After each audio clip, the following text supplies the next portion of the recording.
ലെനയുടെ husband ആരോ? ഞാനാ. ആ, caesarean വേണ്ടി വരും കേട്ടോ. എനിക്കോ? തനിക്കല്ല, തന്റെ ഭാര്യക്ക്. ഓ, ബ്ലഡ് വേണം. ഞാൻ പോയി വാങ്ങിട്ട് വരാം. എന്ത് ബ്രെഡ്?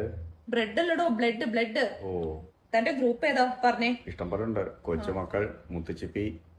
എന്ത് വാട്സപ്പ് ഗ്രൂപ്പേ? വാട്സപ്പ് ഗ്രൂപ്പ് അല്ല, തന്റെ ബ്ലഡ് ഗ്രൂപ്പ് എന്താണെന്നാ ചോദിച്ചേ. അത് ബി പോസിറ്റീവ്. ആ, അപ്പൊ തന്റെ ബ്ലഡ് എടുക്കാം. കുടിക്കാറുണ്ടോ? ബ്ലഡ് കുടിക്കാൻ ഞാൻ എന്താ ട്രാക്കളയാ?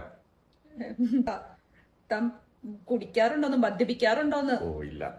ഭാഗ്യം. കുട്ടിക്ക് വേണ്ട സാധനങ്ങളൊക്കെ വാങ്ങിച്ചോ? ആ, വാങ്ങി. ആ, ഉടുപ്പ്, ഷൂവ്, കാർ സീറ്റ് എല്ലാം വാങ്ങിച്ചിട്ടുണ്ട്. യൂണിഫോം വാങ്ങിച്ചോ? എന്തിനാ? അല്ല, അങ്ങനെയാണെങ്കിൽ ഡയറക്റ്റ് സ്കൂളിൽ ചേർക്കായിരുന്നു. എടോ, ന്യൂബോണിന് വേണ്ട സാധനങ്ങൾ വാങ്ങിച്ചോന്ന് ചോദിച്ചേ. പാമ്പറും പാൽപ്പൊടിയും ഒക്കെ വാങ്ങിച്ചോന്ന്. കൊച്ചിന് പ്രോട്ടീൻ കുറവ് വരാതെ നോക്കണം. വീട്ടിലുണ്ട്. എന്ത് പ്രോട്ടീൻ പൗഡറേ? ഇത് ന്യൂബോണാ, അല്ലാതെ മിസ്റ്റർ ഇന്ത്യ അല്ല. പ്രോട്ടീൻ പൗഡർ കൊടുക്കാൻ